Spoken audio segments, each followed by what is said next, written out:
My name is Kenny, and if you are listening to this, then obviously something horrible has happened. I'm recording this on September 29th, 2018. A couple of months ago, I started an experiment. I discovered a strange pattern of behaviors when it came to my co-host, Caitlin. There would be days when we'd record and she would just stare at me with a blank, lifeless expression before pulling together what can only be described as an invisible force pushing the flesh around her face into a smile.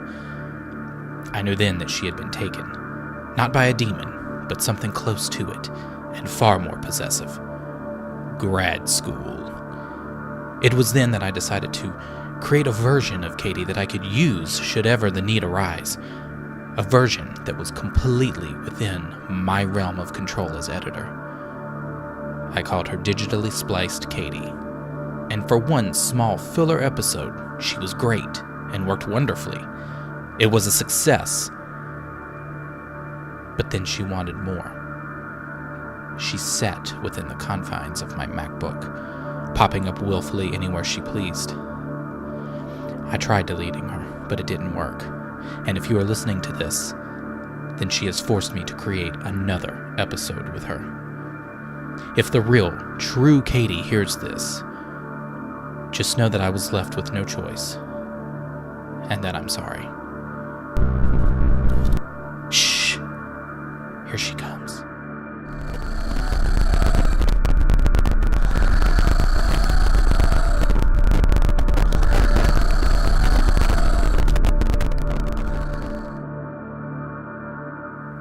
Hello, Digitally Spliced Katie. How are you? I'm preparing to podcast. I'm very, I don't know if you know this, but I am talent. All right, well, let's get this episode started, shall we? Just go ahead and not. I just want to produce quality content, Kenny. Today, I'm talking about some personal ghost stories. So when I was little, I used to go to work with my mother Toe thumb girl, during the Megan Fox? summertime. And she worked in this old building downtown. And this building had a pretty sordid history. It was, a lot of the buildings in our city at the time, especially the ones that are that old, were used for jail cells or places to hold prisoners during the Civil War. And so there's a lot of history when it comes to these buildings. And then not only that, a lot of people's energies have come and gone throughout the years as well. So it's always been my personal belief that anything that is that old structurally retains energy, whether it be good or bad. And this particular building had bad energy around it. So like I said, this building had been used as a prison. It was a 3-story building, super old, very creepy. So at the time, it was an Army surplus store. So you could go there and get your combat boots, you could get your uniforms, you could get dog tags made, you could get rations. I remember growing up, we didn't really have much, so my mother would feed us off rations sometimes from the store. I mean, actual military rations. But hey, you got to do what you got to do sometimes. And I turned out Really grotesque and awful. but I remember when you walked in, so this was a decent sized, almost warehouse, very open floor plan. And it had these aisles that stocked, all of the various things or whatever. And you would walk in, and to the right, you had a little display, which was like some really creepy mannequins. So these were like mannequins that were in Army uniforms, and there was a Jeep there. And they were like, some of them were sitting in chairs, but I remember some had this they were like really old, and they had it was like yellow plastic with like glasses, and just the paint would be the paint would just be nasty and yellow, and you could never see their eyes because for some reason they all had glasses. or eyeglasses. And I remember those just freaking me out. Mannequins in general with faces, it would just freak me out. So I remember, like, there would be days where we would come in and we would flip on the lights, and as we would walk into the building, you would see these faceless black shadows, and they would scurry away. Now, I know you may be sitting there thinking, okay, well, dumbass, you just turned on the fucking lights. That's, the darkness leaving because light is there. But it was after the fact. So you would flip on the lights, and then you would have the shadows, which would sort of scurry away from the light after the fact. And there was always a really heavy, sort of weighted feeling about being there. And I remember it wasn't a busy place because, people were not just kicking down the doors to buy combat boots at the time or military rations, but it didn't have a lot of traffic. So it was kind of a really chill place that you could go and, kind of hang out all day for the most part. But there would be days where me and my mother, we would play games to pass the time. I had a tricycle that I would ride around the aisles, very, very Shining-esque. Love it. Cinematic parallels now. And I remember we would play hide and seek, and I would go run and hide, and I would hide down one of the aisles, and I went and hid and then looked up. And when I looked up, we had one of those big round sort of loss prevention like security mirrors, the dome-shaped ones that are in the corners of the stores that allow you to see around corners. And I remember looking up and seeing a shadow figure on the front of the aisle, right around the corner, directly around the corner from where I was standing. And when I looked at it, I could see the shape of its head look up at the mirror at me. And that terrified me. I went running and screaming to my mom, and she believed me because she saw these things too. She saw them walking down aisles at times. She would be stocking things, and they would brush past her, or she would see them. She would be outside of the office, like doing something, and then she would look, and then there would be a figure inside the office, and then the office had like plexiglass around it, so you could see in and out, and then there would be like a figure standing there. Really creepy shit. And as a kid, I was super curious. I was very, very curious. And the way that the building was set up, it had three floors.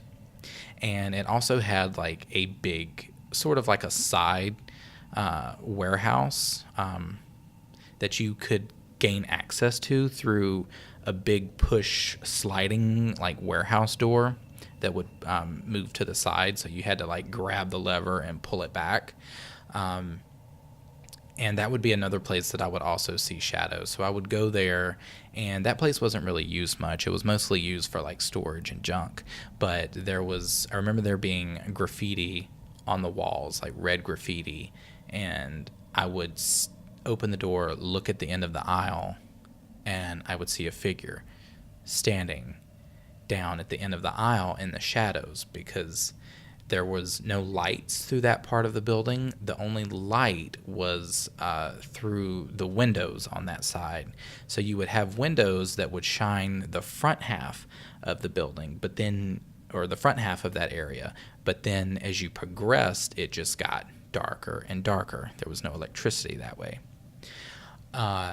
And so I remember standing in the light and looking down and could see a figure standing there. And it was just very menacing, like almost daring me to come forward. And I never did. I never went any further down there because you could see the graffiti and it was always dark. I think if I remember correctly, there were old parachutes actually kept down that way that had been like deployed. So like you would go down, and I remember there would be like, I think there was like just old like parachute fabric, whatever that is, and old deployed parachutes everywhere. And you would see that figure standing there, and I just would not go. Would not. Never did. Nope, won't do it. But still didn't keep me from being fucking nosy. So upstairs was another interesting area, because upstairs is where all of the like extra like backstock was kept. And so you would go up these stairs, and then there was a door, and this door was a decently heavy door. And when you would try to leave it open, it would slam shut. And I know that you're probably thinking, oh, well, that's just, something technical with it, or the wind or something.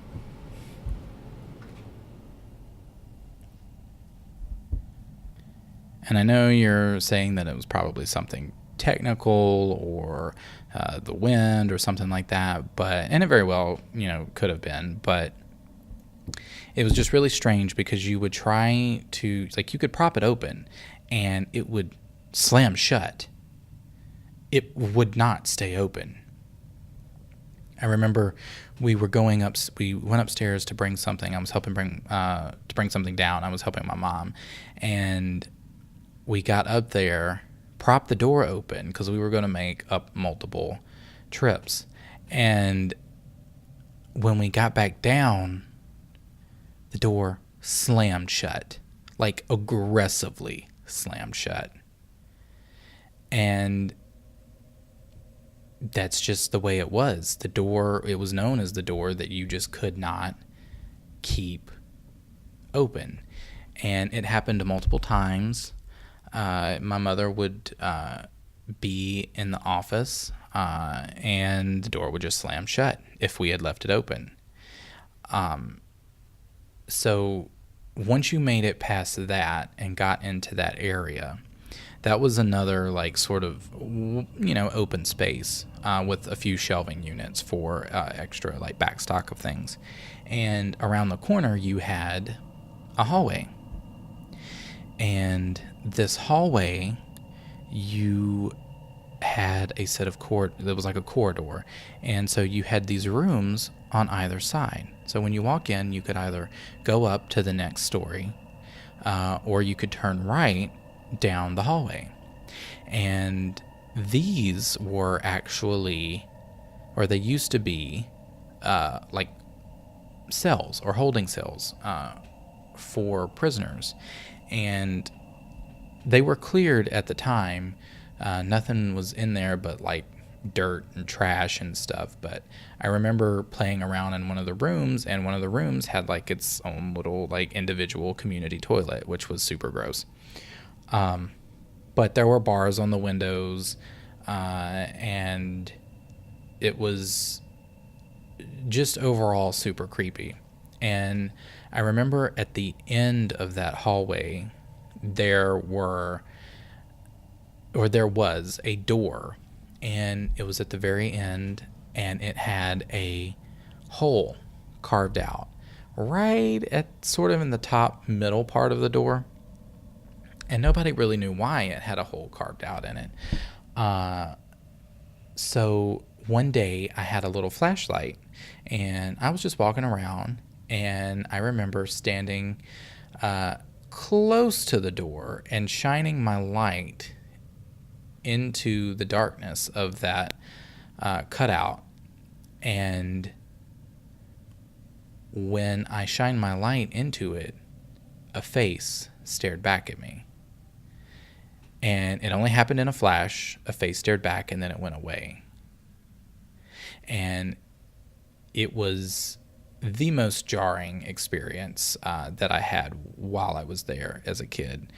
I don't think I ever went back upstairs or went back to that area the whole time that my mother continued to bring me there.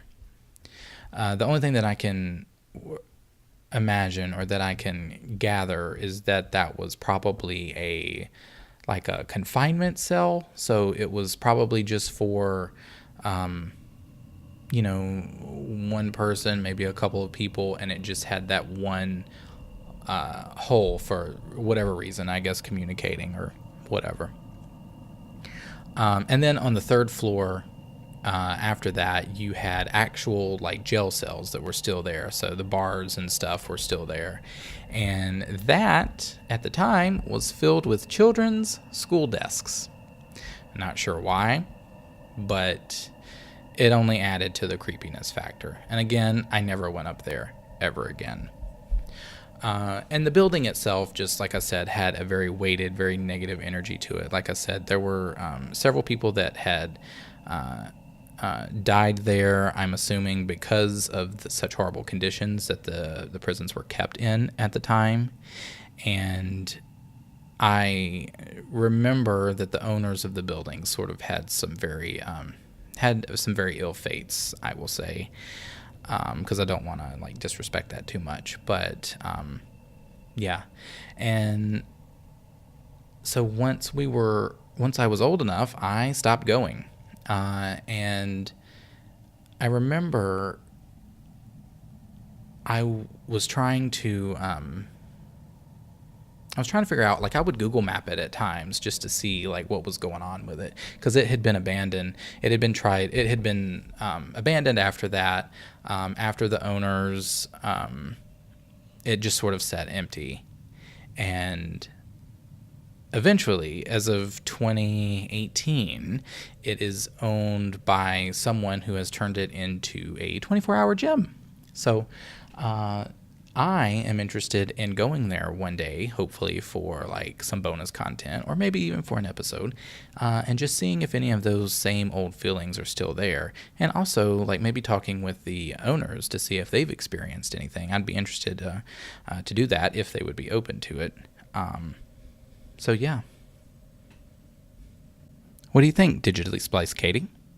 So now that the lambs have stopped screaming, given all the mishaps, I remain excited for this episode because #hang in there. My next instance happened when I was about the same age. All of this is around the same age, which is what is really interesting to me. But it was with my grandmother. Now, as you know, or I have said on the podcast before, a lot of my love of horror and Halloween and spooky stuff comes from my mother's side of the family. So this as well is from them. When I was younger, I would also stay with my grandmother at times. And her husband, at the time, because another thing my family believes in is divorce and remarriage, is they had this house, this old farmhouse, and it's set up on a hill in the middle of nowhere. And I remember I would go there for weekends, and I would hate it. I would absolutely hate it. We would drive for what seemed like forever in my grandmother's old Ford pickup truck. And we'd get there, and it sat on top of the hill. And it was a tiny, rinky-dink farmhouse, nothing really special to it. It had a small living room, an even smaller, bedroom, an even smaller kitchen, and, a small bathroom that was added on after the fact, or after they put, indoor plumbing in it. So there just really wasn't much to do. My grandmother kept... there was an old floor TV there.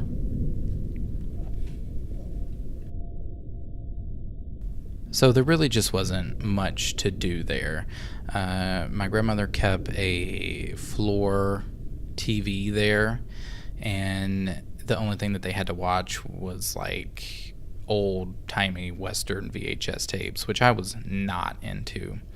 And it used to be a farm.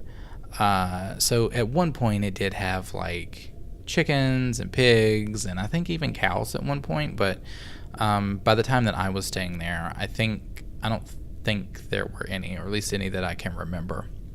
But I would go there, and I remember my grandmother would be like, "Oh, well, just be careful because, this farmhouse is haunted." And I'm like, "Okay, what are you talking about?"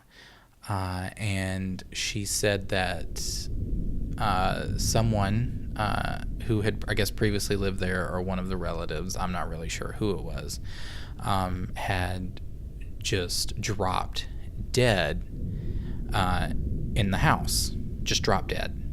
I don't know why, but it was said that person continued to haunt the house. And so things would move in the house, cabinets would be left open, a lot of like really weird poltergeisty paranormal shit like that. But I remember one truly horrific evening. I was trying to go to bed, and I slept with my grandmother, and she was beside me, and I remember sitting there or laying there in bed and hearing like footsteps above me in the attic. Now, the attic was blocked off for whatever reason. I think for like heat, to keep the heat down, or to keep the heat at the bottom of the house. I'm not really sure. But with the way the house was situated, you would have the bedroom, and you'd have a door that would lead into the kitchen area. And the kitchen had the steps that went up into the attic. And it was boarded off, so you couldn't go up there, like I said. So never tried to, so I don't know what was up there. But I remember laying in bed that night and hearing footsteps above me in the attic. And I remember it being so real because dust particles would fall from the ceiling and get in my eye. And I remember that night I heard it, and it terrified me so much that I sort of like tugged at my grandmother, and I was like, Grandma, what's that noise? And she would be like, what? And she turned around, and she would listen, and she would say, oh, that's the ghost. Just leave it alone. Try to go to bed. Don't try not to pay it any mind. Which did not work. Not helpful advice, come to find out. And I remember hearing it go from right up above me, walking away and going down the steps. And it would go down the steps, and you could hear it because the floors were, or the stairs were made from like really old wood, so they just creaked something awful. And you could hear it. And then once it got in the kitchen, you could hear the cabinets bang open. And then you could hear it walking, and I heard it walking towards the bedroom. And I got so scared that I saw a shadow like make its way. Like I could see it getting ready to come into the bedroom.